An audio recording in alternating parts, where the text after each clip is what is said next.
everybody. So for this video I wanted to talk about having a love mindset. So basically I was looking at these videos where they're talking about like observing your core beliefs about yourself, about life. And since we're talking about love, I wanted to talk about being able to recognize the mindset that you have, especially if you're coming from a place of feeling unloved. In order to break out of that, it's about training your mind to think differently until those unloving thoughts come up less often, and you won't even have to focus on them or focus actively on, getting rid of the thoughts. It's just going to be natural to not have those thoughts anymore when you come from a place of loving yourself. So you're not just changing the way you think in this moment, but restructuring and developing a new, less negative way of thinking altogether. So when you're creating this loving mindset and trying to manifest situations or even just feeling love within yourself, you just actively take it moment by moment. How can I respond from this from a loving point of view? How do I feel good about myself each and every day? Or just naturally put your attention on feeling loved. It doesn't even have to be any huge project where you do a lot of affirmations and you're constantly focusing on it. It's really just if you ever come up to a point where you're feeling insecure, you know how to reassure yourself, switch your attention to how you want to feel, to being confident. And when you do that consistently enough, it becomes your natural way of thinking, so you don't have to be stuck in thinking negative about things.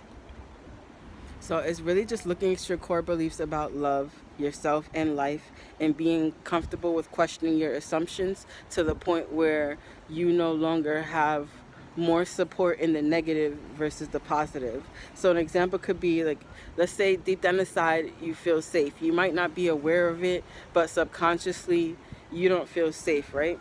So you might interpret that as I'm weak, I'm not good enough. You might have anxiety or insecure thoughts, and those thoughts are keeping you safe in a way because it doesn't allow you to connect with people and risk the possibility of getting hurt.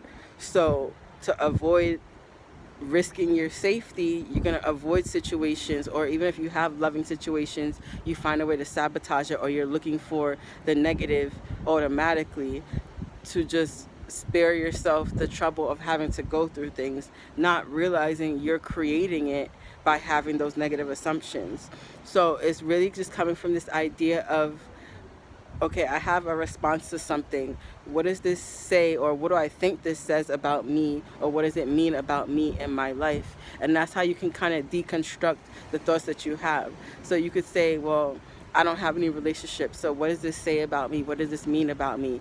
It means that I'm not good enough. And what does I'm not good enough mean about me? And obviously you might not be able to break it down any further, but sometimes you can see, like, okay, if you have the idea I'm not good enough, and then you say, oh, well, that means I'm never going to have a relationship. So what does never having a relationship say about me, or what does it mean about me? And you can kind of break it down. That's the kind of long way to go about it. If you would honestly just decide to love yourself and continue to put your attention there, those other negative thoughts won't even come up as much. But this is for people like me who really need to overthink and break things down in order for me to really have that peace of mind and understanding within myself. So that was just something I was watching about these mindset videos, and it kind of helped me realize that I still didn't feel I was safe, because I would still get anxiety when dealing with people or going out and doing regular things that people do, hanging out with friends, and I would feel like it's gonna go wrong or something because I'm not close to those people, even though they invited me out to have a good time. But I know that's not really love in the sense of like romantic intimacy, but still having loving friendships can be just as meaningful. So I think that's the rest of it for this video. I'm going to keep this one short because I don't have a lot to say. It was just really trying to come at it from a psychological point of view. But yeah, I think I'm going to see you guys in the next one.